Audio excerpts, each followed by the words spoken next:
As for the Aggies, coached by Jared Calhoun in his first season, and they're off to a great start as they win the tip. Aggies 3-0, scoring over 100 in each of their first 3 games. First Aggie team ever to do that, go over 100 in their first 3 to start a season, and only the 3rd Aggie team in Aggie history to score over 100 in 3 games in a row at any point in the season.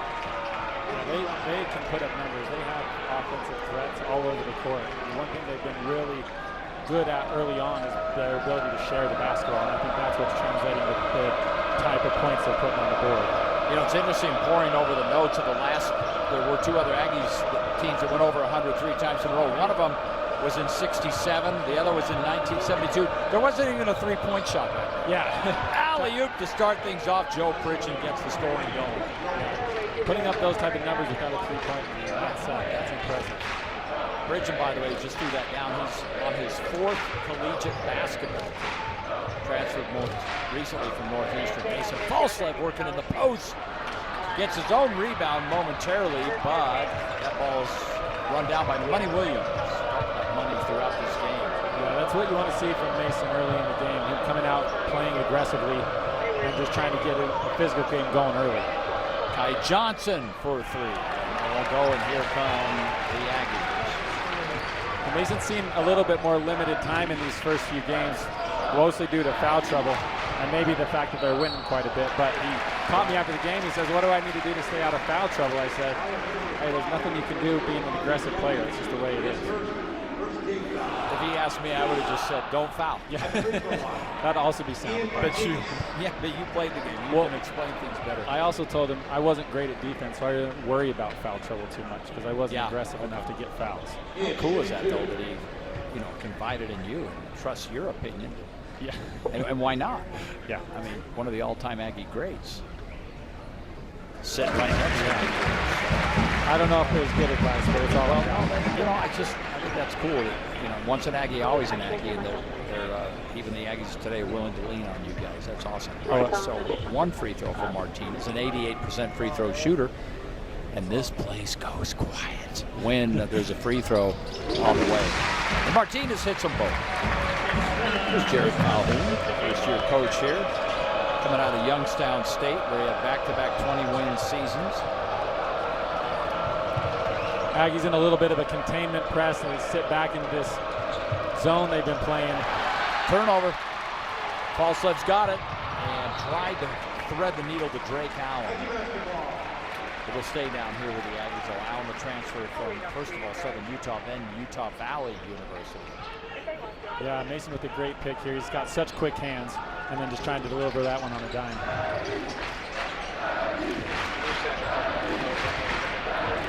Allen. Oh, his shot was blocked by Pridgeon. He had the alley-oop earlier in the game.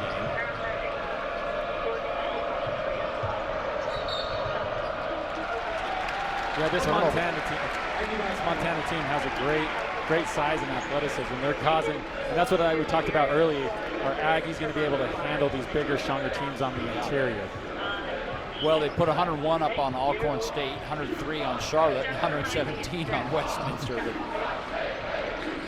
quality teams in their own right, but they step it up a little bit with Montana, a team picked to win the Big Sky this year. Ian Martinez. Well, he came out in that game against Westminster and was just popping those threes. But misses here. And Templin, an early foul to Carson Templin. And we're going to see Isaac Johnson pretty quick off the bench. He did not play in the last game. And by the way, Aubin Gadaretsi out of Belgium, who's averaging 12 points, 7 rebounds a game. He's a little banged up and is sitting out tonight's game as well. That's why Carson Templin got the start. Well, and Isaac Johnson brings so much to this zone, because if you can have a 7-footer that extends to the perimeter, he covers so much area that he makes the zone so much more formidable. Pridgeon again. Oh, what a move he just put on to get right around Isaac Johnson. Yeah, he's got great footwork. 4 universities for that young man. Pridgeon, he is utilize the transfer portal to its fullest. Just got to find a place that fits. And Isaac Johnson puts it on the floor. Ty Johnson with the foul. That's what you want to see from Isaac Johnson, because players are going to start, defenses are going to start knowing that you got to extend out on him. And his ability to put the ball on the floor helps people keep him respectable. It keeps him respectable as an offensive player. Dayton Albury checks in, sending Drake Allen to the bench. Albury, the Queens University transfer, will inbound for the Aggies.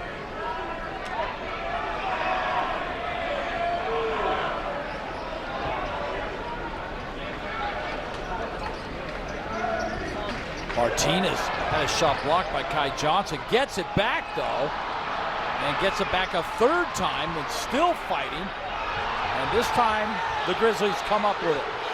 It's usually Ian Martinez that's doing the blocking.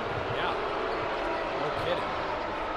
Nice dish into the post. And once again, now it's Zach Davison scoring, and Montana has a 6-2 lead in the early going of this ball game.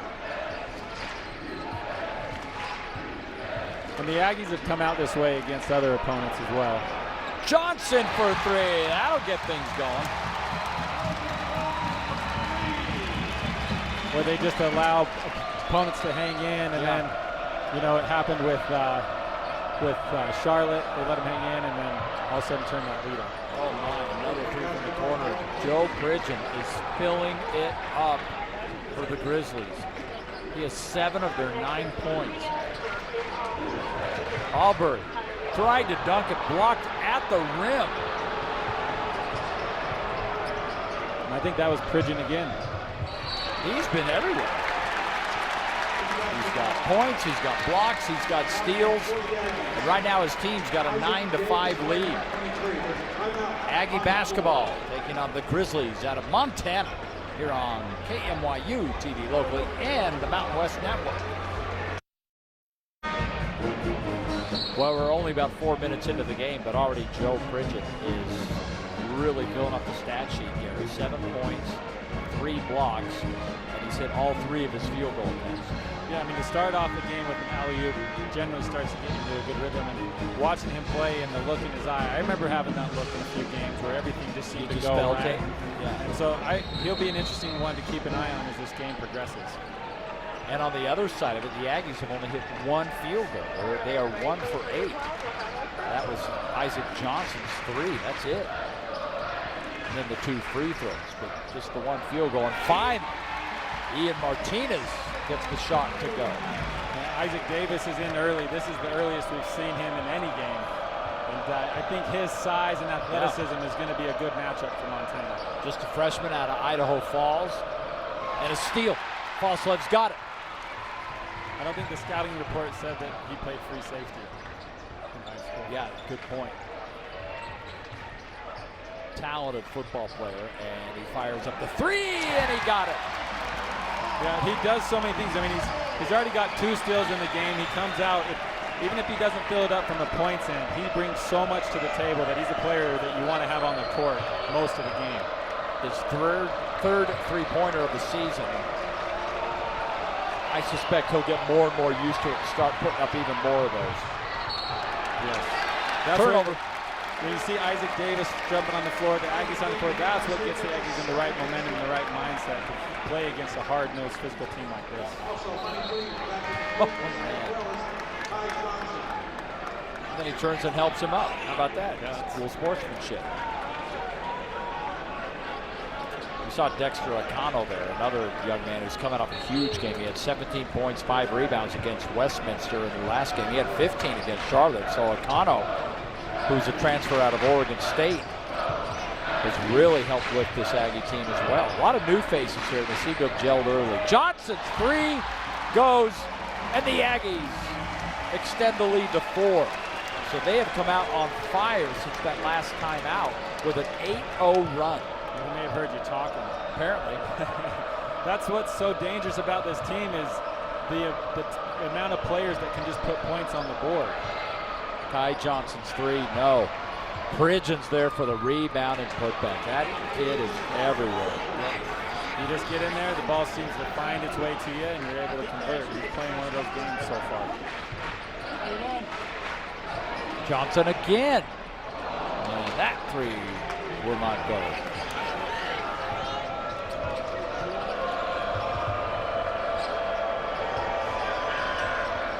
Watch out for Bridgen. Number 11 working on Davis, kicks back out, and they got another three. These teams are pretty evenly matched from in terms of how they score up. You got bigs that can stretch and extend the floor, people that can put points on the board. You have athleticism. This is a good early year matchup for the Aggies. Jensen Bratke with that last three. Forward out of Australia, just a redshirt freshman. Davis working the post. Akano. Davis with the putback, but there's a foul. McConnell brings so much experience to this team. His patience and poise out there helps to grind the Aggies into playing like a shot like this, where he has the poise to wait, penetrate, create contact, and get to the line. McConnell is 75% free throw shooter. His first game with the Aggies, he only had 7, but boy, he settled in quickly then, Gary, because since then he's at 15 and 17 in their next 2 games. Yeah, I mean, I think it's just, it wouldn't take him long to adjust given the amount of basketball he's playing. Right. Tucker Anderson checks in to the game. Anderson, the transfer from Central Arkansas. And also checking in, Jordy Barnes from Olympus High School, the true freshman. Last spring, he was on the court, University of Utah, winning the state championship for Olympus High School, where his dad, Matt, former Utah State guard, was the head coach. He's one of the players that I've loved to watch the most this year so far. Oh, me too. He is so tenacious. He makes great decisions for a player as young as he is. I mean, it helps that your dad's a high school basketball coach, played Division I basketball, but he's keyed into that, and he's made the most of it.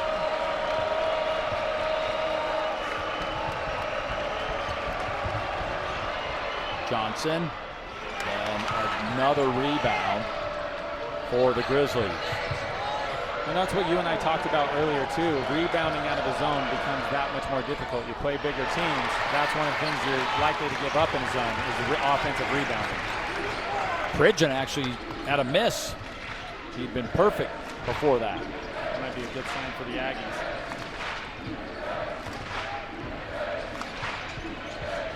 Akano. And the putback by Carson Templin. That's what he does. Just a scrapper.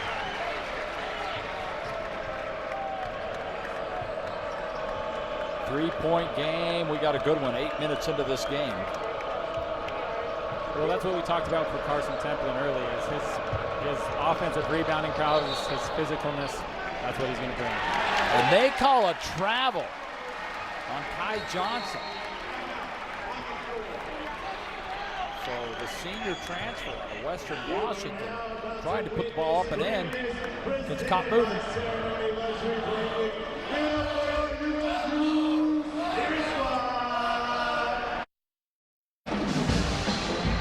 Back here in Logan, Aggies a rough start shooting in this game, 35%. But Gary, since we came out of that last time out, remember they were 1 for 8.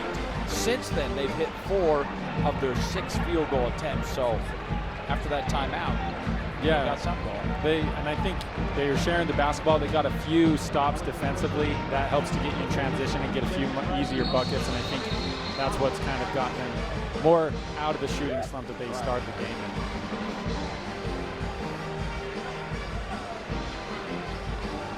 I think the official just sent Dexter O'Connell. He's got a lot of blood. He's got some blood on him. So O'Connell's going to go back to the bench while they figure that out.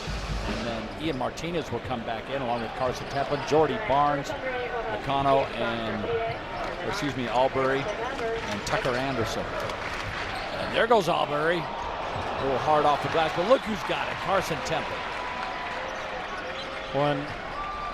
Carson comes up with those offensive rebounds, but the athleticism of another three.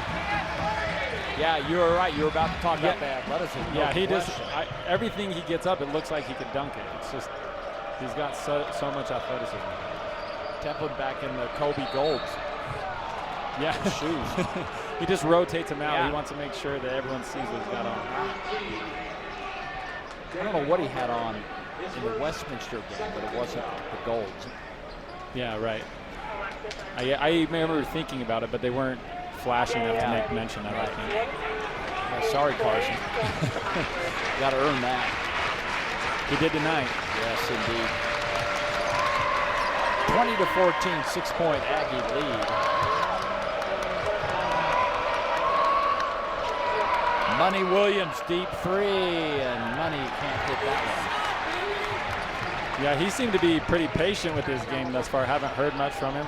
Albury again. This time it falls, and Travis DeCure wants a timeout. Just heartbreaking. We hope the best for that young man to continue his success. Austin Patterson, transfer from Sacramento State, is into the game now for Montana. Whitney up and in. Brandon Whitney. Yeah, this Montana team has a lot of weapons. They've had a number of guys show up that show they can put the ball on the floor and get to spots where they can create baskets for themselves.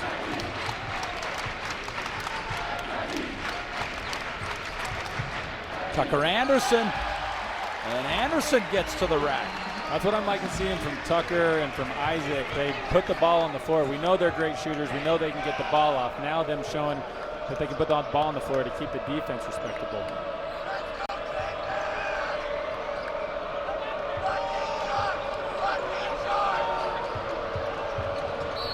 Whitney again with a dish. It looks like he may have been fouled before he got rid of that ball. Yeah, and that's for the Aggies on that zone. You have to close these gaps. You can see they're not looking the direction they need to, and then players can penetrate and then get in the interior, which exposes all the zone. I think Barnes may have gotten that foul. There's Travis DeCure, 11th season at Montana. You know, I was looking over the coaches that have gone through Montana. Gary, it's unreal. Judd Heathcote, Jim Brandenburg, Mike Montgomery, who of course made a name for himself at Stanford, Stu Morrill, Larry Kraskowiak, coached in the NBA, played for the Jazz, coached the Utes, and then Wayne Tinkle, who's now the head coach at Oregon State. They've had some great coaches come through this program. Yeah, Montana's a fantastic program. It really is. I think, you know, a lot like the Aggies in terms of attracting great talent as coaches and players, and you're seeing it here tonight. They're giving the Aggies all they can handle. So the common thread, Stu Morrill has coached both of the teams that we see on the court tonight. And a foul to Ty Johnson.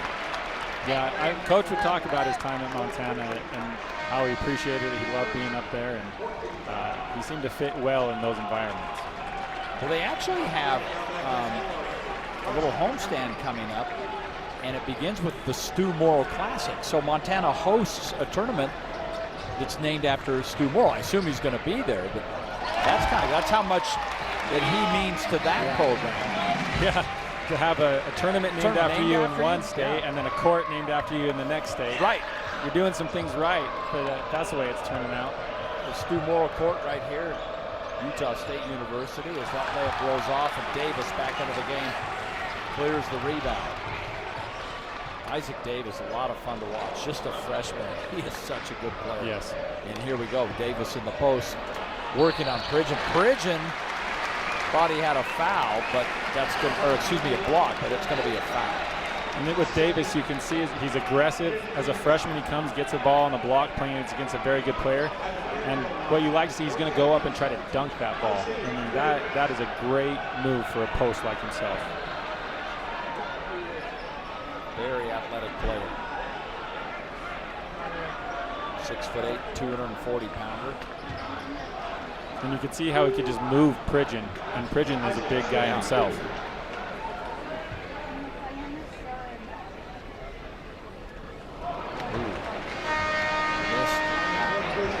He'll take that one back.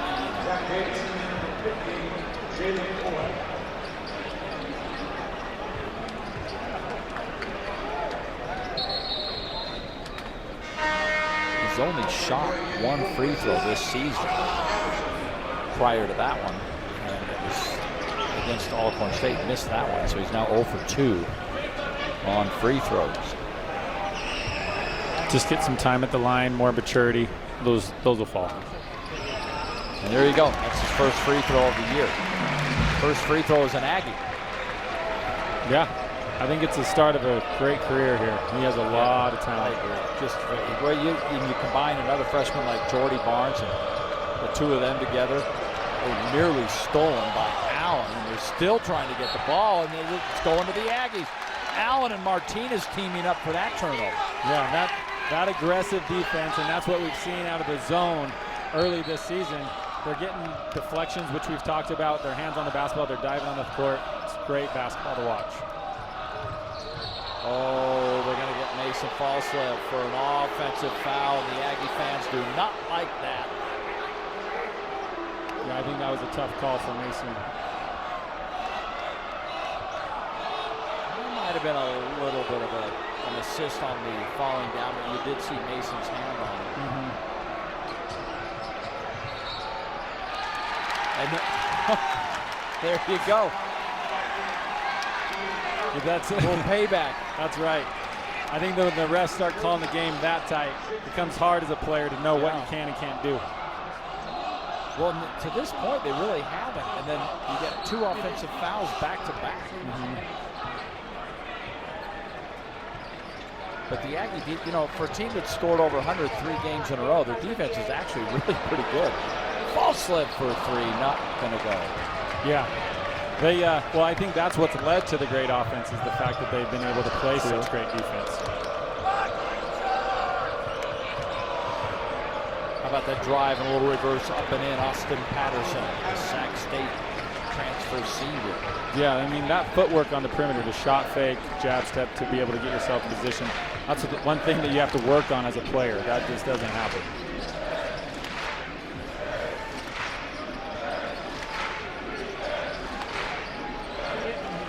Martinez, he got another 3. Yeah, Martinez is not afraid to shoot that shot. And when he starts rolling, he makes it very difficult on teams.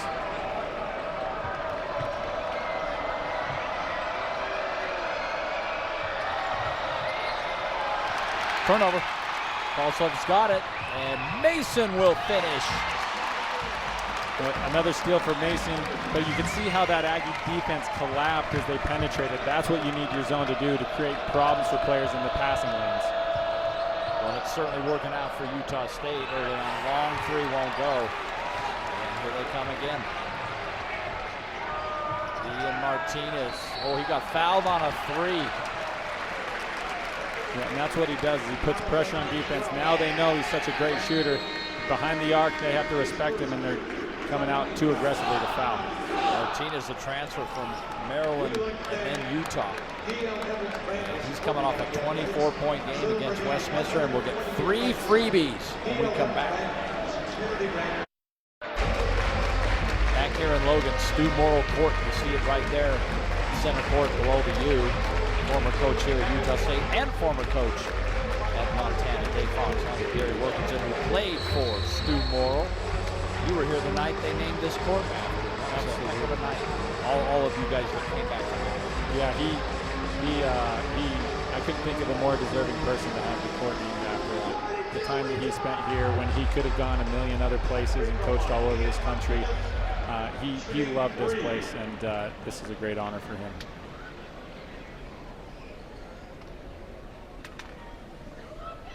As loud as it can get if you get deathly quiet as well.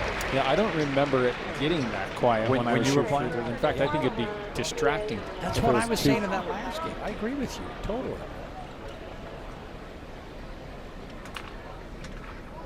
I think it's just become a thing. Yeah. Yeah, everyone just kind of just jumped on the silent bandwagon. Let's try this, yeah. So 2 for 2, see if you can make it 3.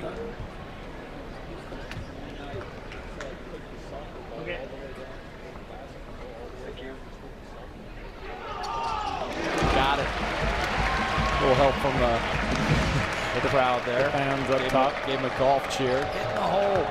35-20 Aggies opening up a 15-point lead after struggling in the first couple of minutes. But as you pointed out, Gary, that's kind of been their MO this season.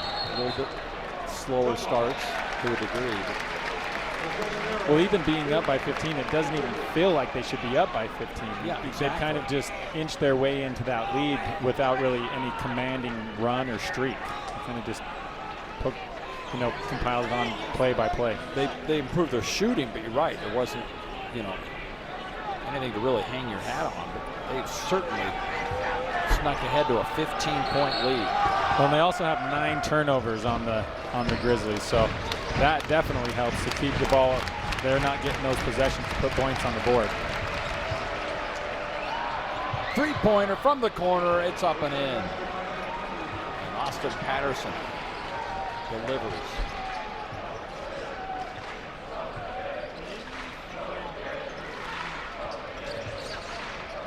Oh, and that's going to go backcourt. Hang on. Okay, so another official comes in and says it was tipped out. Travis DeCure doesn't agree with that. I would have been surprised if they let that one go. It was, at least from where I'm sitting, it was a clear tip. Yeah, I agree with you.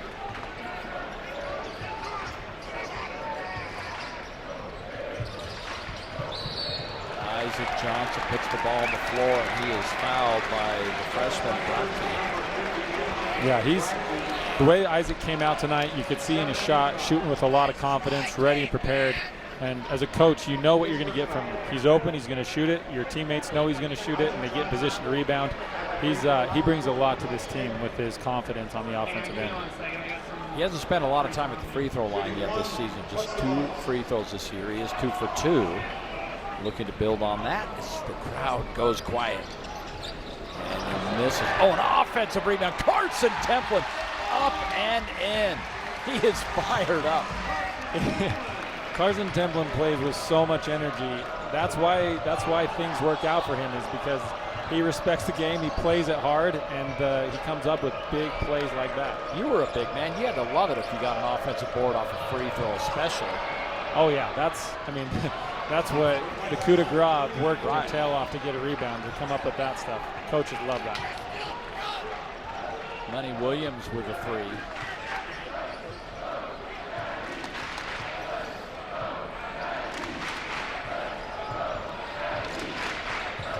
Five minutes to play first half. Allen drives, and it's stolen away by Austin Patterson. And here come the Grizzlies. Yeah, Patterson has been a player that's been able to come up with things on both the offensive and defensive end. He's a good shooter, putting the ball on the floor, coming up with steals. He's put together a nice game so far. And on the other end of it, more defense, and the Aggies come up with a turnover. Jordy Barnes checking back into the game.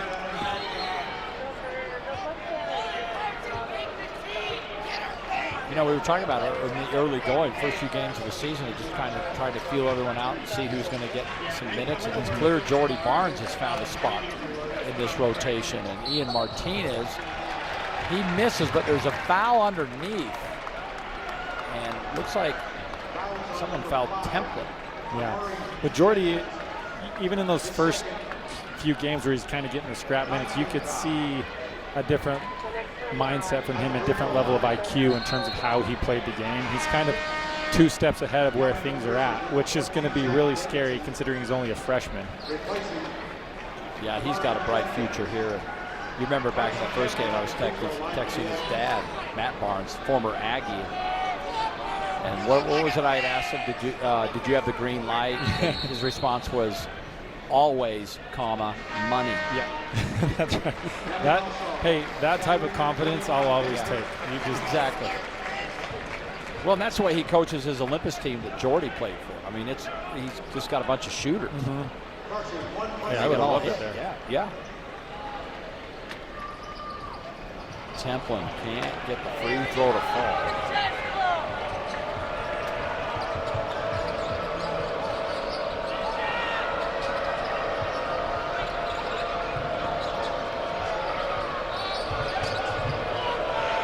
See, and the Aggies give a bunch of different looks on this zone too, because they've gone through a 1-3-1 to a matchup zone.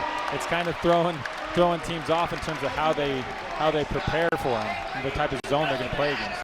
And as a result, they force the turnover. This is a zone I haven't seen before, a 3-2 up top with your two bigs down. They just kind of throw that in, and I think it throws defenses off. Well, it's a valid point, because I think a lot of people just think as a zone as just being a very basic 2-3 like everybody plays everywhere, especially church ball. Yeah, that's right. But there are a lot of different ways of playing it, as you pointed out. Yeah, and the Aggies have shown a bunch of different ways to show, and their length and athleticism makes it very difficult for defenses to respond. So the foul committed on Templin again. Aggies with the 37-26 lead. Still a good battle here in Logan on KMYU television locally and on the Mountain West Network. Good crowd here in Logan. There always is. Student section is fantastic. Boy, they're all about their Aggies, and they're all about letting you hear them if you're the opponent. They can get brutal. Yep. You learn to have tough skin if you are an opponent in the spectrum. What was the toughest build? The spectrum's the best building. Outside, where did you get an Aggie-type crowd? Not as good as the Aggies, but certainly something near. Yeah. Anything at all? New Mexico State, they had a printout of what you would chant at players on the games. Really? Oh, that was good. They coached them up. Oh, yeah. They. I saw my face imprinted on a shot of Orphan Annie, and so every time I got the ball, because you're a redhead. Because I'm a redhead, they'd chant Annie. I loved it. That's hilarious. That's knowledge there. Yeah, it's good stuff. Templin hits the second. 50% shooting for the Aggies, 55 for the Grizzlies. So both teams really hitting some shots, although the Grizzlies were hitting more earlier in the game. Another turnover. Barnes has it. And I think that's exactly what I was going to talk about. The difference here is the number of free throws the Aggies have shot. 11 to now 12 free throws to the Grizzlies 0. That's and the Aggies unreal. 10 turnovers to the Aggies 3 turnovers. So that's, I think, kind of the difference so far, even though the shooting percentages have held the way they have. Rebound, offensive board, up and in, Zach Davidson. That drives a coach nuts. When, as you pointed out, not a single free throw, and there's 3.5 to play in the half. So you know that Travis Secure cannot be happy with the officiating early on. Yeah. Here comes the first. That's right. So it took until 3:28 to play in the half before Montana got to shoot a free throw. And Zach Davidson will take care of that. Not a great free throw shooter, only hitting about half his free throw attempts. Yeah, he's been scrappy in there. I mean, he's one that's going to get in there and battle with Carson Templin and make it tough for him down there. And as I said, he's struggled a little bit at the line. He misses that. Shoots it kind of flat. 10-point Aggie lead. Grizzlies were down by 15 at one point, not letting the Aggies get away too far. And from behind, Money Williams never saw him coming. They'll keep the ball, but also snuck in there and tipped it away. And see, that's the type of stuff that you don't see on the stat sheet. He missed a layup, is on the floor at the one end of the court, gets back and gets a deflection on the other end of the court.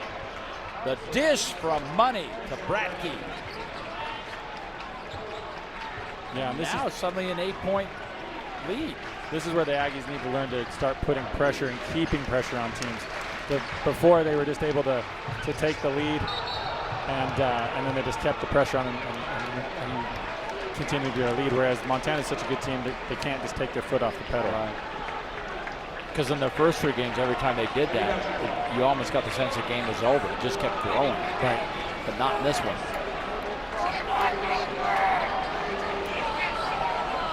Carson Templin even falls like a football player. Gets right back up. Yeah, as if it never happened. And especially Mason Falsled. He knows how to fall. Yeah. Not get hurt.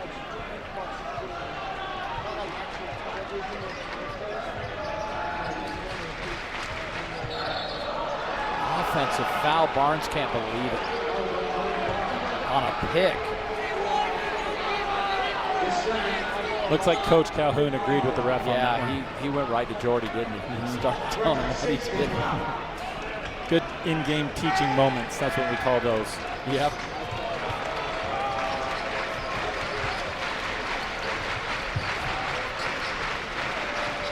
Johnson puts it on the floor, and he travels. You know, you have Templin and Isaac Johnson right in front of you. Bad things happen there. That's right. One long defender and one quick-handed defender. Nothing good's going to come of that.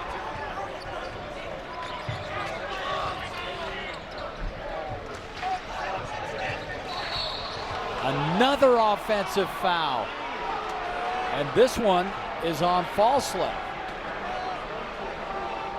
That's back-to-back offensive fouls. Yeah, Aggies just aren't getting set when they're setting their screens. That one is an offensive foul. Templin wasn't there in time. Clipped Williams, and that's an easy call for It was on Templin, excuse me, not Falsley. Well, if he commits an offensive foul, you probably know it. Yeah. Right. 2 minutes to play here in the half.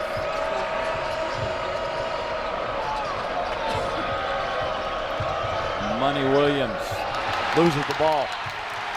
Here we go. Falslav, the scoop, and one. That is a talented play, to be able to get up in the air like that, go around the defender in the air, and be able to complete a three, or at least give yourself a chance for a three-point play. Really impressive. Falslav, I can believe this, has not attempted a free throw this season. This is his first one.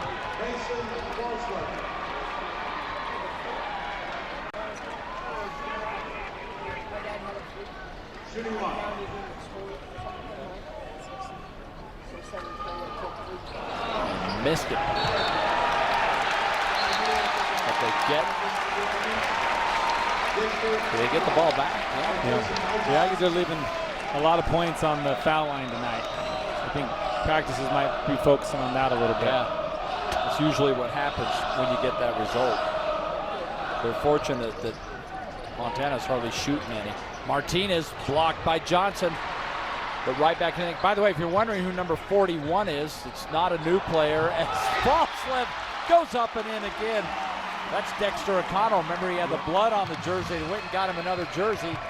So Dexter O'Connell will play with number 41 the rest of the game as Money Williams comes right back and pops a three. Yeah, he's definitely a player you don't want to get going, because obviously 30 points against Tennessee, against power P4 teams, he's a guy that will put points on the board.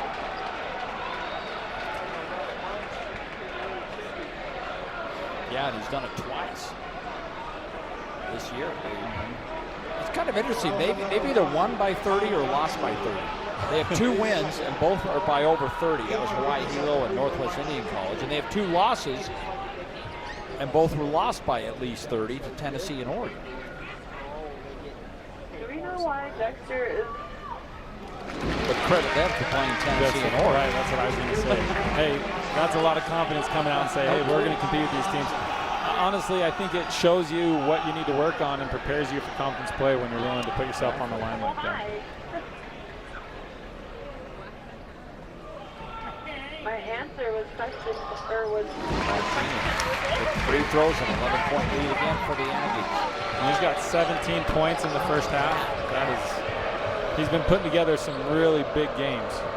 Well, he's got 23 against Charlotte, 24 against Westminster, but if this pace keeps up, he's going to be way ahead of that.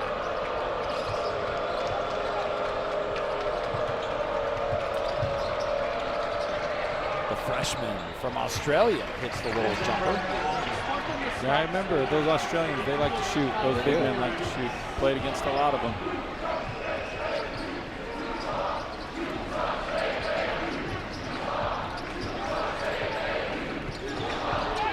Barnes directing traffic. Falsley right to the rack. Another and one. Good thing he's young. No kidding. Young and tough. I remember a few of those, like taking games and your hip doesn't feel quite right the next day. I think he's landed on this side about 2 or 3 times in the last 4 possessions. Yeah, so he has. he's feeling it in his shoulder. I can see it right now. Mason now with 9 points and a free throw coming. All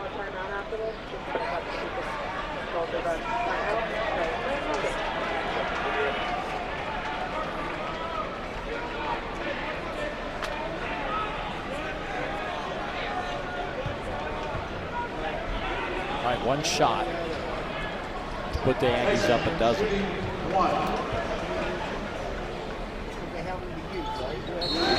you go, battles it up. 34 seconds to play in the half, 20.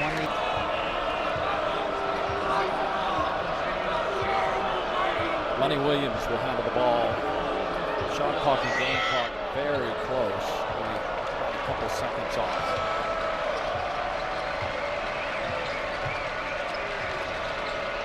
Williams, ball might have been tipped away by Davis. Falslett's got it.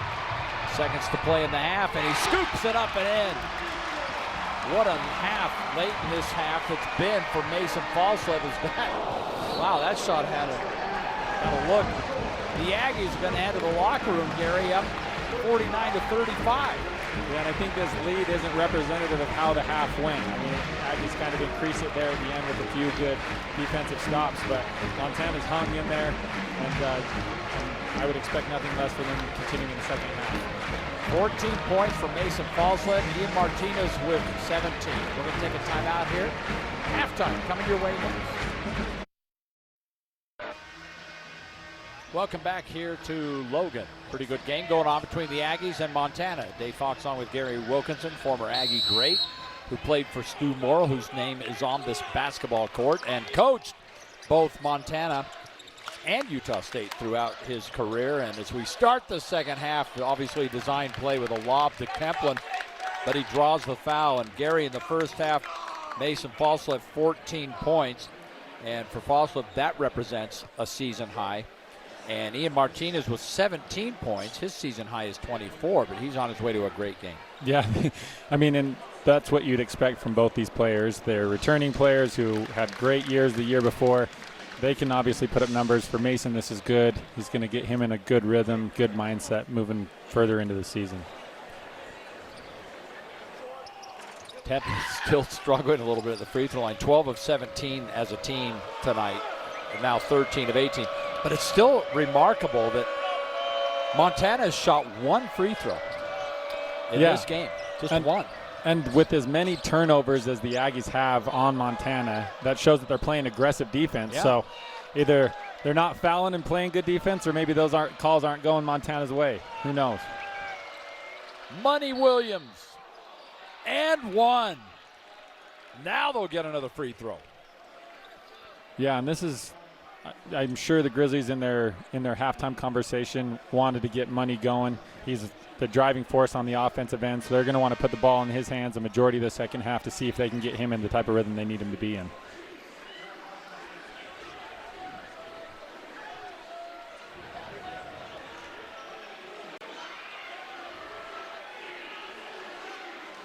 So Templin will have to go to the free throw line, or excuse me, go to the bench with 3 fouls now, Gary. You don't want to see that out of your big man this early in the second half as Money Williams completes the three-point play. Technical foul just issued to Travis DeCure. Not sure what that was all about, but either way.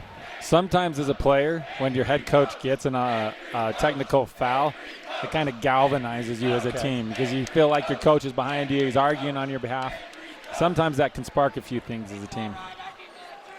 Well, right now it sends Ian Martinez to the free throw line. Apparently the place doesn't go quite as quiet when you're shooting technical foul free throws. Right, the fans still got something to say.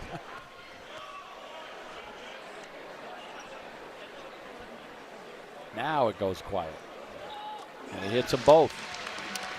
Technical fouls are so costly, too, in the college game. You get the free throws in the ball. Okay, so 52-38. 14-point lead for the Aggies. 3-0 on the season. Scoring over 100 points in all 3 games. Martinez Takes the ball into the post. Can't get the friendly roll. Kai Johnson with some good defense there. Yeah, Martinez feels really comfortable on the post.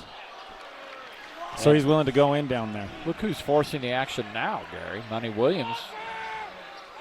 Yeah, he was a little out of control on that one. I don't know if I would have given too much of a call. He just kind of drove in trying to create the contact there. But it went his way. Yeah. And Allen picks up the foul call. And he gets another one. That one I'd call foul. Allen back-to-back fouls, and he's going to have to go to the bench as Dayton Albury will come in for him. Wow, 2 quick fouls. Well, Allen has brought so much to this team in terms of his experience and leadership. He's a tough, hard-nosed player. So you'd expect he'll probably get a few of those throughout the year. Hey, the Aussie just hit another 3. You were talking about the long-range shooting. Yep, they can shoot down there. Yeah.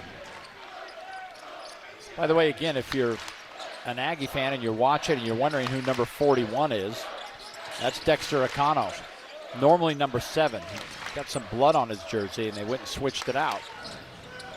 And Acano, a little too hard off the back of the rim. So he's now the only player out there that doesn't have his name on the back of the jersey. Bartkey again.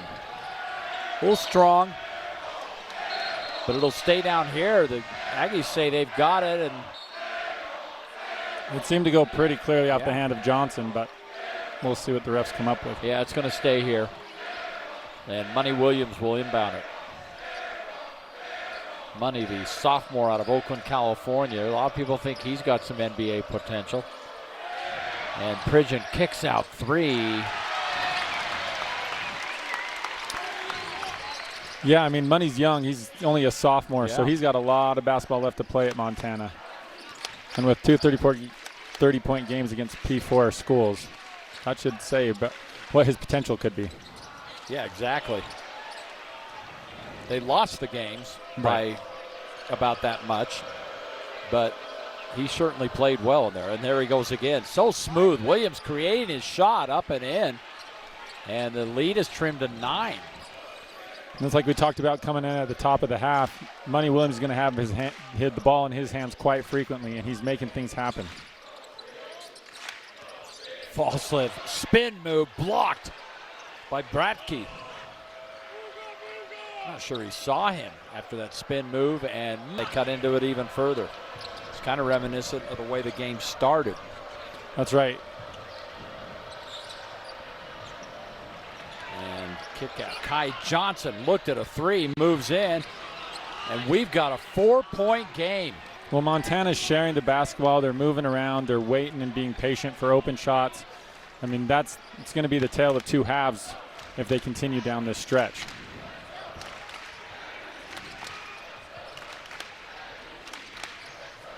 Oh, the pass. Oh, and Davis can't get the dunk to go down, but Ian Martinez, he had the ball and it's tipped away. It'll stay here with the Aggies. Yeah, these are great opportunities to learn for the Aggies as they build a big lead, a team battles back, a good, well-coached team battles back. How are they going to respond to that? What adjustments are they going to make to help sustain them through the rest of this game?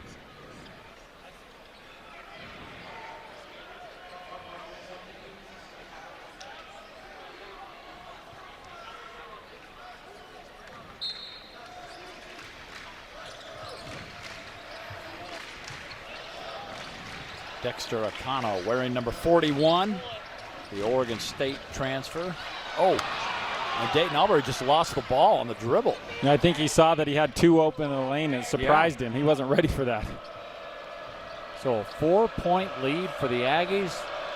Can Montana cut into it even further? And on the drive, up and in, Brandon Whitney. It's a 2-point game. My goodness, what a rally.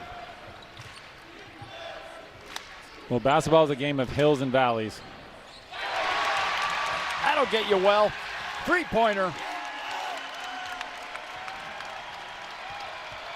Boy, they needed that. Utah State's lead back to 5. That's what I was just going to say. You need your bigger players to step up and start making some shots to start making plays down the stretch. It was a 15-3 run before they hit that last three. And Falslev can't get that one to fall. Well, I think you got to shoot that one. You're in a good rhythm. You're wide open. You let it fly. It hurts you if you don't. Oh, Joe Pridgeon. He started the game strong. And then a steal and a foul. Yeah, Davis was lazy on the inbound play. He didn't look to see if any Montana players around, threw it in and turned it over. Another one of those things that'll just drive a coach nuts. Grizzlies have battled back. We've got a 3-point game here in Logan.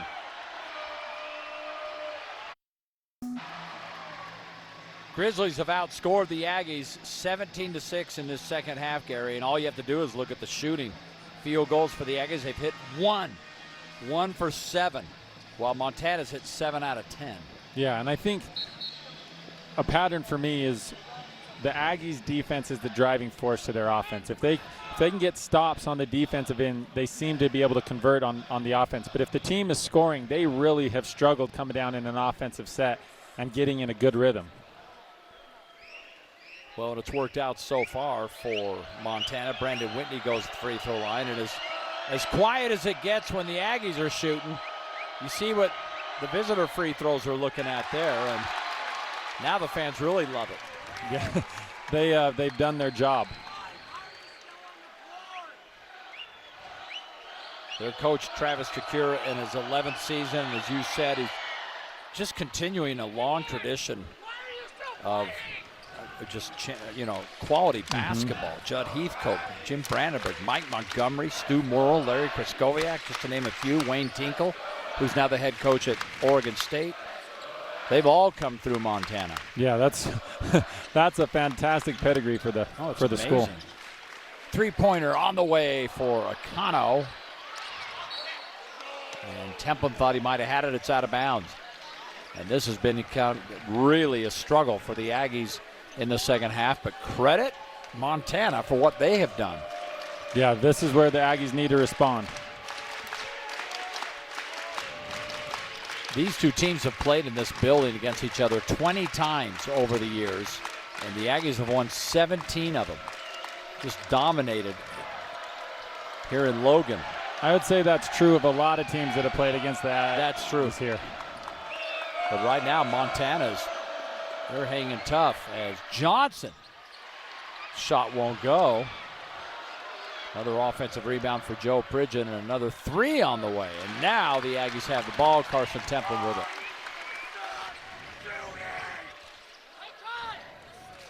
Akano. So he'll be shooting free throws after the drive, 75% free throw shooter. I think that might be a tough matchup for Pridgeon. Akano's just a little bit more mobile, agile, be able to get around him and find the angles. So that might be something the Aggies want to look at going back to. Yeah, they're nearly identical in, their size and year and all that, but you're right about Akano. He is, what a find he is. I shouldn't even say find. Everybody knew who he was. He played at Oregon State for 3 years for Wayne Tinkle, by the way, who's a former Montana coach. It's such a small world as we're piecing this puzzle together. That's right. Well, I learned that when I played overseas because the further away you got from home, the smaller the circles seem to be. The basketball world is very tight-knit. I would think so, especially overseas. Mm-hmm.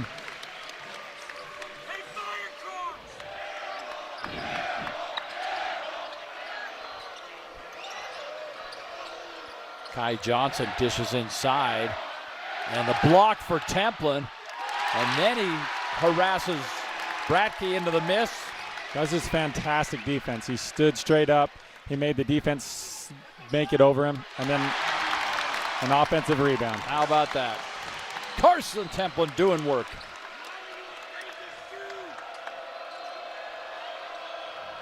Drive. Templin tries to hold his ground. No call until after. This is on the rebound. But Carson Templin's defense is very technically good. His ability to stay straight up and take contact without fouling. And then on the offensive end, he just does what he does. Offensive rebound, put back. Yeah, I don't know if they run many plays for him, but he certainly gets a lot of, putbacks, offensive rebounds. Well, and I don't know if he's the type of guy that you run a play for. Yeah, right. You just don't. Yeah, he's just not going to give you the one-on-one type of play, but he's going to give you everything else that you want. Kai Johnson hits the layup. And these Grizzlies hanging tough. Mason Falslip. And a heck of a pass as well. Money. And the offensive rebound and a putback. Yeah, Pridgeon is able to just get in there, get players off their feet, and get himself easy buckets around the basket. Falslip now up to 19 points. Well above his season high. And Falslip puts it on the ground and fights for the ball.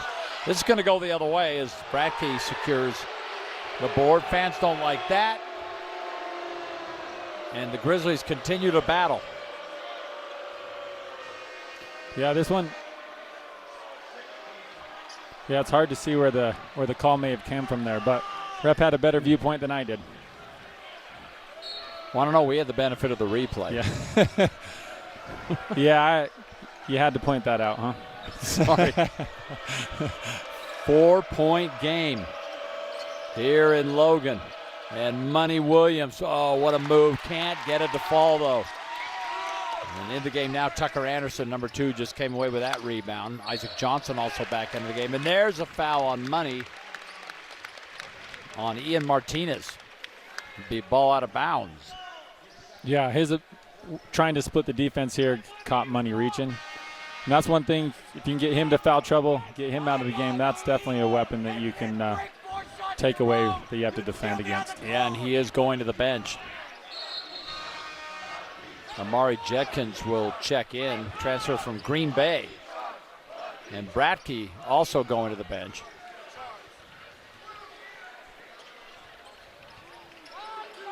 And Austin Patterson back into the game.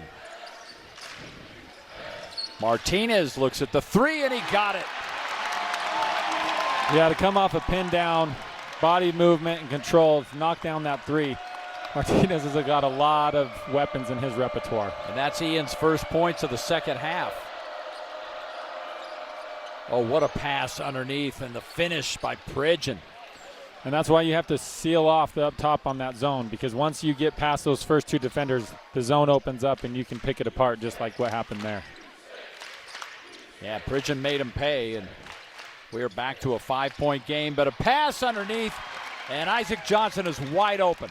Well, and he usually doesn't roll on pick and rolls. He's a pick and pop guy. He likes to shoot those 3s, so it's nice to see him getting into the paint and scoring as well. Yeah, he had a couple of 3s early. One thing I'm noticing with the Aggies, though, they need to stay on their feet on the perimeter. They like to jump and dive at players and gets them like off that. Balance. That's right. Yeah. And it makes it harder to rebound out of. It's a whole host. You just stay solid defensively. Tucker Anderson playing some pretty good defense right there on Kai Johnson. Here come the Aggies, and Falslip with the finish. Like I said, it's Aggies defense that leads to Aggie offense. Yep. Their defense is going to be their driving force that helps them continually build leads against teams. You've been preaching that from day one, and you're seeing it right here in front of us, folks. Aggies get that lead back up to 9. Yeah, you see him here on that stop, deflections, hands on the basketball. Mason coming away with the steal like he's done all game, finishing on a nice layup in transition. Aggies come into this game 3-0, scoring over 100 points in all 3 of their first games. First time they've ever done that, gone over 100 to start a season. They've gone back-to-back-to-back 100-plus point games, but only twice, back in 1967 and 1972. Boy, even I was young when that happened. But I don't know, at 68 points with 10 minutes to go, that might be in jeopardy. But right now the focus for the Aggies, the home team, is just to get the win. Yeah, this Grizzly team is keeping the pressure on them. They are. The first time these two teams have played since 1981. It's been that long since they played isn't that Montana. crazy? Three-pointer from the corner, and the big Aussie misses that one.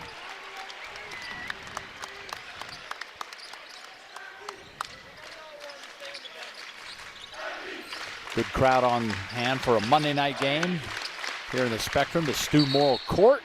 Double dribble. They're going to call it. We're carrying the ball at any rate for Albury. You don't see that called there. I mean, you really got to carry it to get that call. Well, and I think he's had a hard night handling the basketball. It's kind of not been sticking for him, so that happens. Did you ever get a rebound and dribble it all the way up court? No, I wasn't allowed to do that. We called it post bring. Ty Wesley could post bring. Ty could, yeah. Ty Wesley, Nate Harris, Spencer Nelson, they could all post bring. Coach didn't trust me. He didn't let you No, and rightfully so, honestly. Oh, man. Another foul for Allen. The ball just plugged up there, so the shot did not go. But on the shot, free throws coming. And Allen can't believe it. He's got this. That should be 3 fouls now for Allen. And 2 here in the second half. And when you have a player that's spinning around, he's going to have to throw up a last-second shot. You just want to get your hand in that area. It's going to be a tough shot anyway.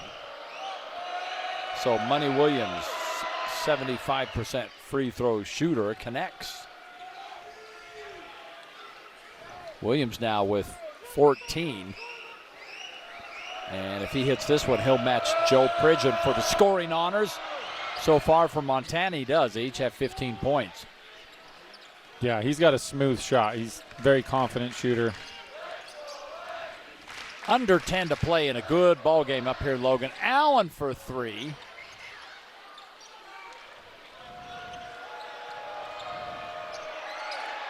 Three-pointer from the corner. And we've got a foul here. It's going to stay here, though. So on the rebound, and it looks like Isaac Johnson picks that one up. So that's his first. Yeah, it looks like Johnson just got a couple hands in the back on that one. Ian Martinez back into the game. And Bratke at the free throw line.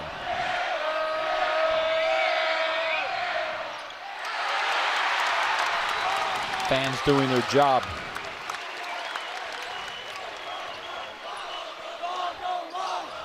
Jensen Bratke, 6'10", redshirt freshman out of Australia. Three-pointer for Anderson. Ooh, that's a little long.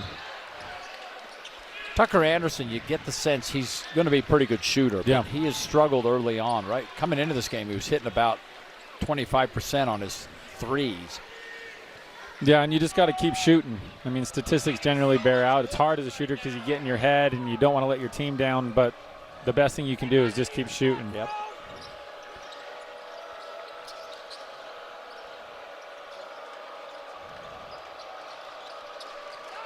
Johnson, the drive a little too hard. Oh, and that was unfortunate because Tucker Anderson was right there, but the ball comes off of him. His mother, Sheila, we've talked about this, played at Tennessee for Pat Summitt. Yeah, and I think Pridgeon, he's got his hands on a lot of the basketballs. He's going in for rebound. He's creating things for his team just off the ball. Money scores again. It's not much Isaac Johnson could do there. He doesn't want to get into even more foul trouble. Right. Not that he's in foul trouble now, but this is going to be a battle right to the bitter end. Martinez fouled on a three. This is the second time this game he has been fouled on a three-pointer. Well, and that's the teams, they feel like they can't give him any space because he just keeps knocking them down. So they try to close out and take that away from him, this pin-down screen, and just come up a little bit too aggressively. Oh, yeah. So Martinez, 88% free throw shooter. He hit all three on his last trip with 3 free throws to go.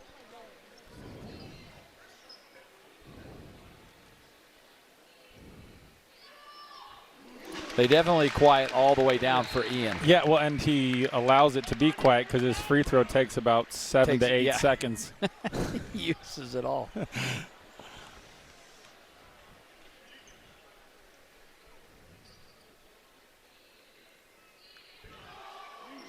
2 for 2. They're very smart. You hear some fans yell right after he releases the ball so that it doesn't affect his shot. Yeah. If you listen carefully, you'll hear. Oh, they're going to take a timeout instead. So back to a 7-point Utah State lead. This second half is all right. Martinez for his third, and he goes 3 for 3. I think that chant's reminiscent of Happy Gilmore, if I remember correctly. Back to an 8-point Aggie lead. Money Williams loses the ball. Tipped away. And fall slip. Dish to Carson Templin. Oh, he is blocked by Bratke, but free throws coming for Carson. That was a heads-up play by Mason, getting in there, drawing the defender to him. That's exactly how you want to run a 2-on-1. Get him up in the air, and then find a dish to Carson Templin. Templin has really struggled with free throw line tonight. Just 2 of 5.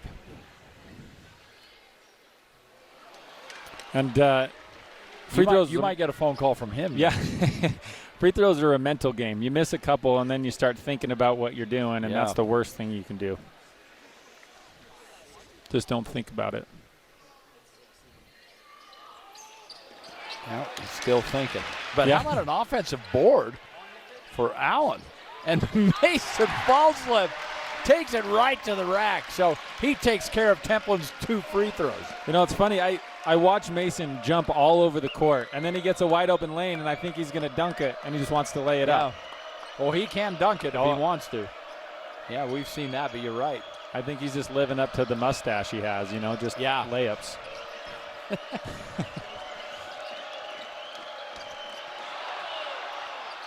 Missed shot.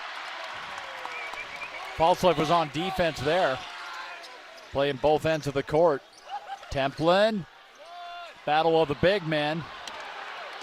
And this time Bratke wins. And at the other end, a layup up and in, and one for Brandon Whitney. Seeing those when you go up, that's what Carson Templin's so good. He doesn't let his hands come down on the basketball. There, Mason went up, got the contact, but tried to swipe down on the ball. Well, we got a good one here. Aggies leading 73-65. Utah State basketball locally on KMYU and on the Mountain West Network. Got a couple of Aggies that are knocking on career highs. Martinez got 25 points. He's 3 away from a career high. And Mason Fallslip, how about this bust-out game? He's got 23. He's 2 away from a career high. Doug Hoffman came and told us that. And you asked him, Doug, what was my career high? He answered in a second. He did. He knew exactly what it was. It was 33. He even knew the game. Yeah, at Fresno State. Fresno State. And that was in 2009. And he knew it just like that. He didn't even hesitate. He knew the number, too. Unbelievable. Did you know what you shot that night? No. Do you even? I know what I shot. What did you shoot? For percentage-wise? Yeah. I was like 72%. Oh, so you were just dunking like crazy. No. It was a good game. You were all over the place? We almost lost in overtime. Sylvester Say hit a 3-quarter court shot at the buzzer to put us into overtime. We ended up winning, but it was quite the shot. 33 at Fresno. And Doug Hoffman knew it. Yeah. He's an encyclopedia. That's amazing. All right, corner 3 on the way, and Bratke's gone cold.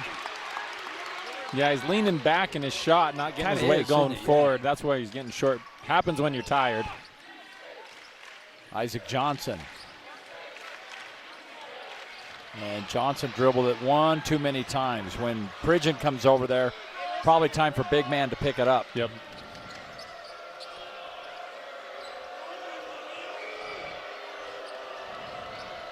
Money Williams cut off.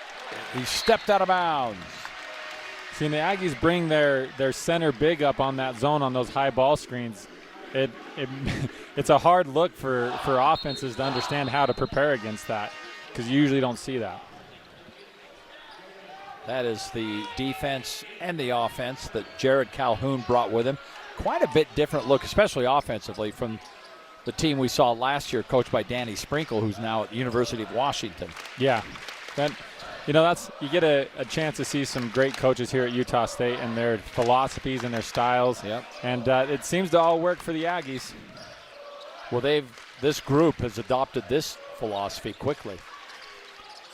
Yeah, and I talked to Mason before the season started, and he was talking about how he's bought into this defensive system and how it's so much different than what Coach Sprinkle taught.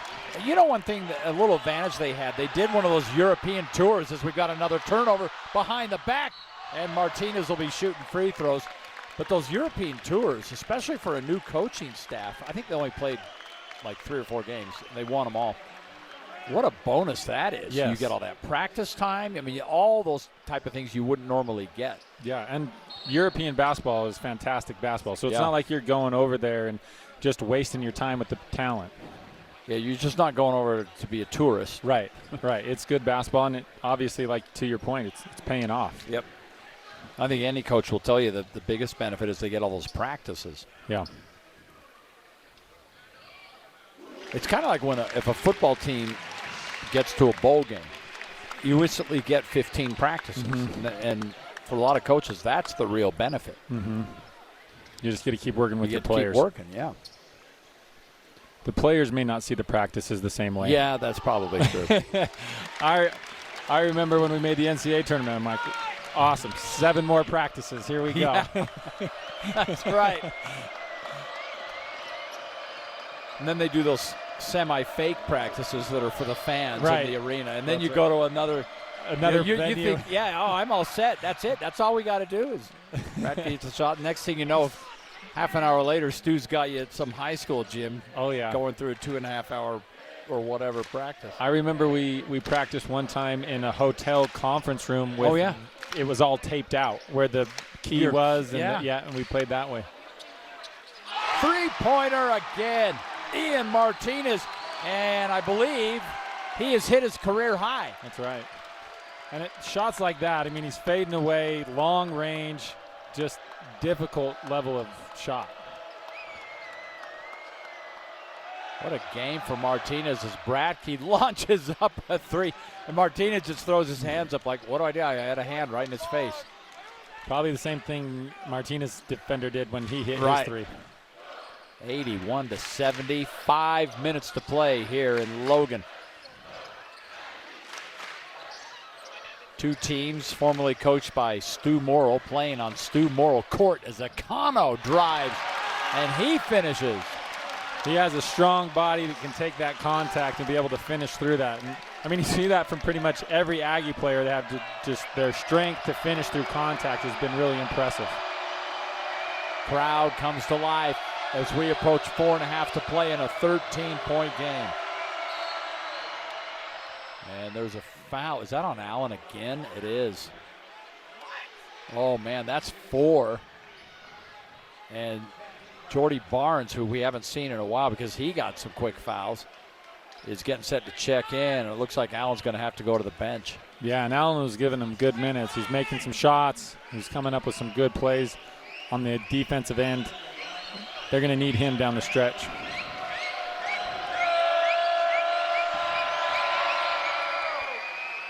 Just does roll in for Brandon Whitney.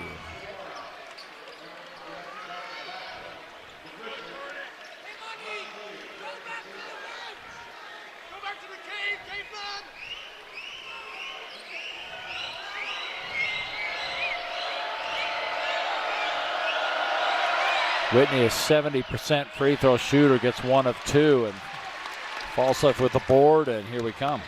Martinez blocked from behind, did not see Johnson, and Akano that's the second time we've saw an Aggie guard lose his ball trying to pirouette into the lane. Yeah. Well, the Aggies just need to realize where they're at in the game right now. They're up by 12. There's 4 minutes left. They don't need to press the tempo. They need to control the tempo, slow the game down, and get themselves in a position to score. Use this clock. There's no reason to rush at this point. Barnes handling the ball, and Carson Templin with 12 on the clock, so a little bit better than the previous possession, and he's shooting free throws again. And one thing you notice about Carson, he got it on the block, he took the dribble in, and he kept putting pressure on the defender. That's one thing that I haven't seen from the Aggie bigs this year, is their ability to get the ball on the block, be physical with it, and come up with a play. Carson on that was magnificent, going through contact, drawing the foul. Points, previous career high was 28. Meanwhile, Carson Templin at the free throw line. And Carson definitely could use some reps at the free throw line. He's 2 for 7 tonight. Make it 3 for 8. Yeah, that's the next step in his game, is developing that touch.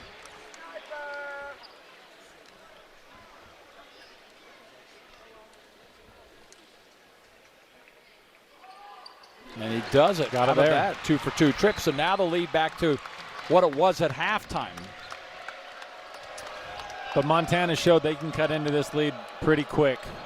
So the Aggies have to continually stay playing like they played to get this league where it was. And another foul committed, sending Money Williams as well, that's on Jordy. So Williams is shooting 2. Aggies already with 10 fouls in the half. Yeah, where Montana didn't, shot 1 or 2 free throws in the first half. Yeah. Now they're in the bonus with 3:30 left. Yeah, how about that? They shot 10 in the second half before this, but the Aggies shot 30. Wow. So, and Money delivers. Well, and that's what we had talked about last year with Great Osobor, his ability to put pressure on defenses to get to the foul line, how many free throws he would shoot and the Aggies would shoot. And that's what I think helped them to be so dominant last year. So if they're starting to do that again, that's a positive. Remember, he was the one guy we would always track the fouls drawn. And always had so many of them. He's a tough player. Now playing at the University of Washington for Danny Sprinkle's team. A little pirouette for Mason Falslev, up and in. And now Mason getting very close to his career high. In fact, I believe he just matched it. Yes. He did.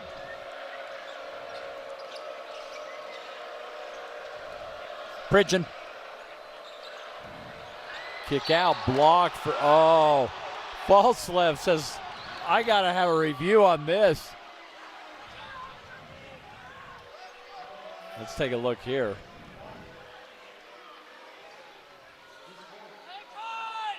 Yeah, that looked pretty clean.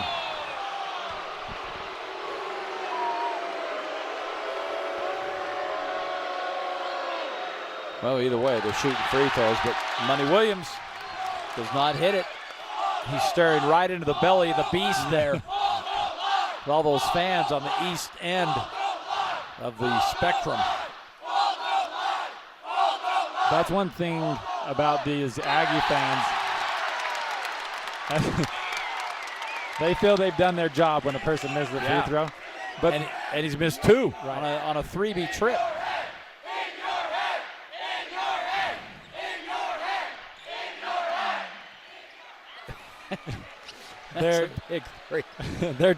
They're so basketball intelligent. They are.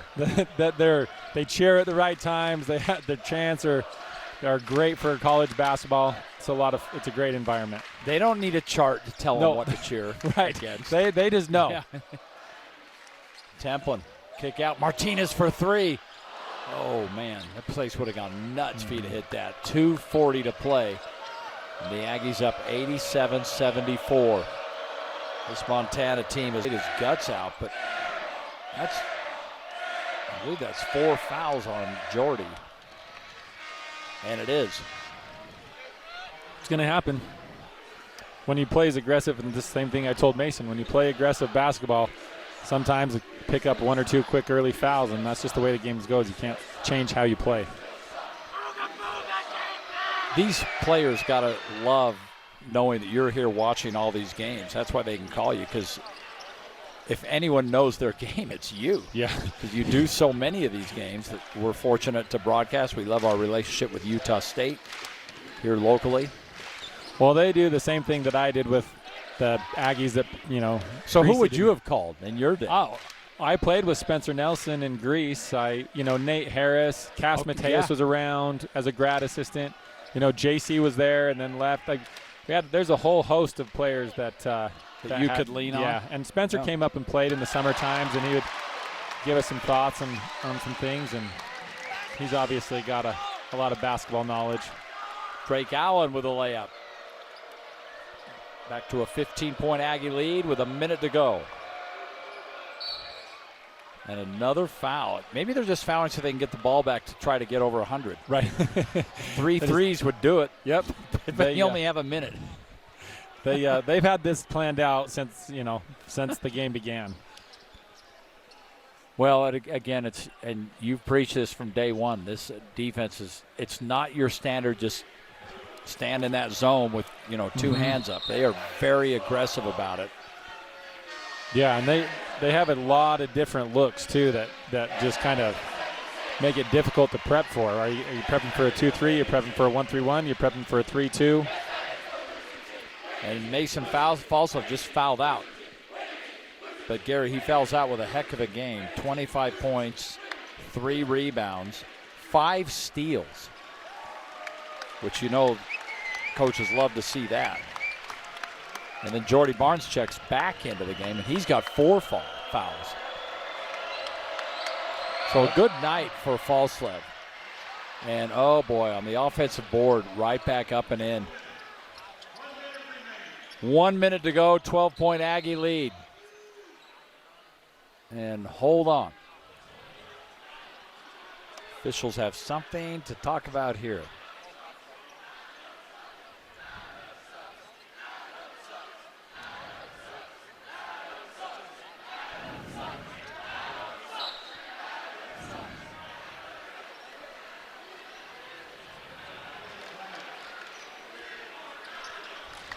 Looks like they're going to the table for some sort of review. Okay. Well, we're under a minute to play, and the Aggies are up a dozen. Crazier things have happened, but one thing about this Travis DeCure Montana team, they're not going to quit. No way. Nope.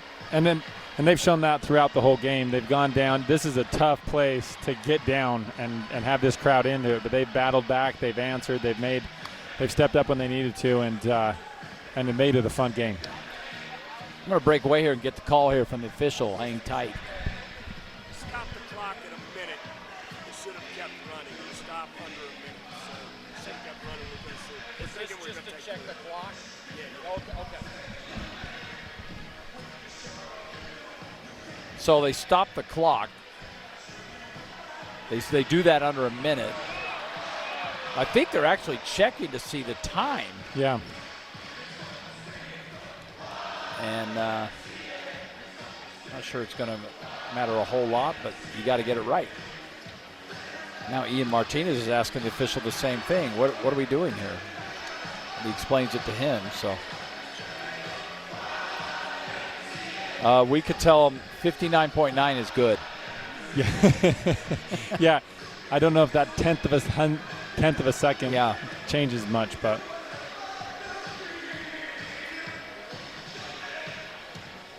Carson Templin right in front of us, and he'd walked off the floor earlier, and we both noticed he was kind of limping a little bit, but he appears to be okay. He wouldn't be back in the game if there was any issue at all. Yeah, you'd think that sometimes coaches aren't as sympathetic to your injuries as you'd like them to be, right? That's a good point. There's been a few times where I've not felt great, and the coach looked at me Get like, out there. What's the problem? Yeah. That's right. Okay, so they took a bunch off.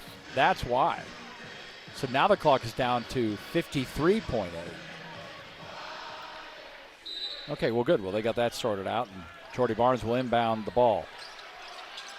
And Barnes trying to get it to Ian Martinez, and he draws the foul. So free throws coming for Ian. Well, he can put these two in. That increases his career high. Every point is just one more. 30 points right now for Martinez, and he only has 1 foul. I noticed that earlier. I don't know what that means, actually. I don't know if that's a good thing or a bad thing. Well, I mean, he's played great, but he's just managed to stay out of it.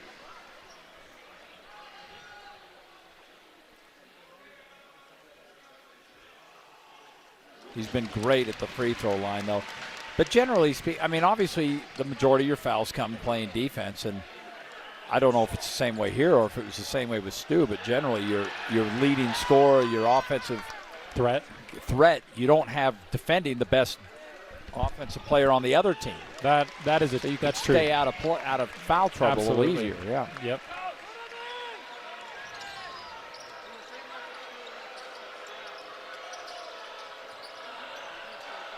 Well, I'll tell you what, this kid's been so good, Joe Pridgeon. He has been really good. Yeah, And he's got an N1 here. He's got a strong athletic body. He uses it well. He's mobile. He can stretch the floor. He gets in, gets the offensive rebounds. He's got a lot of upside to his game.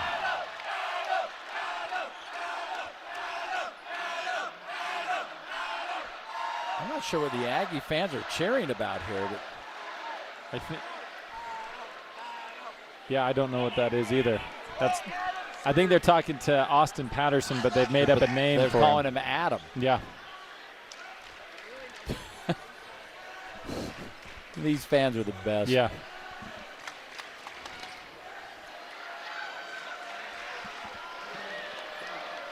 It's probably some TikTok thing that I don't understand. Neither one of us have Right. any idea what that's about. Right. A rare miss for Pridgeon, and now fouls going the other way is Dexter O'Connell. Wearing number 41 tonight.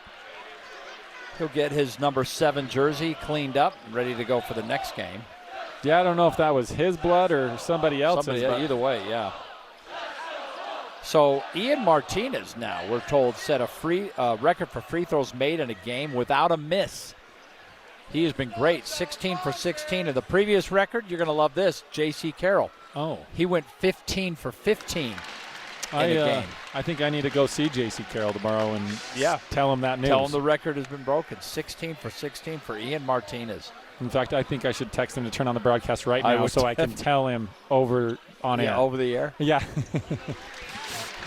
Yeah, this has been a great game for Ian. Not only does he set a career high, but then he's perfect at the free throw line. Aggies at 95 points. And traveling because he took the ball to the ground. I think if Econo could have gotten rid of that, there would have been at least 2 or 3 more points. Yeah. But I don't know that they're going to get over 100 tonight, Gary. But even putting 95 points on the board. Phenomenal, yeah. That's a big number. I mean, how can you really complain about that? You're right. That shot up and in for Money Williams. And Money now with 25. He's having a great game. He scored 30 twice this season.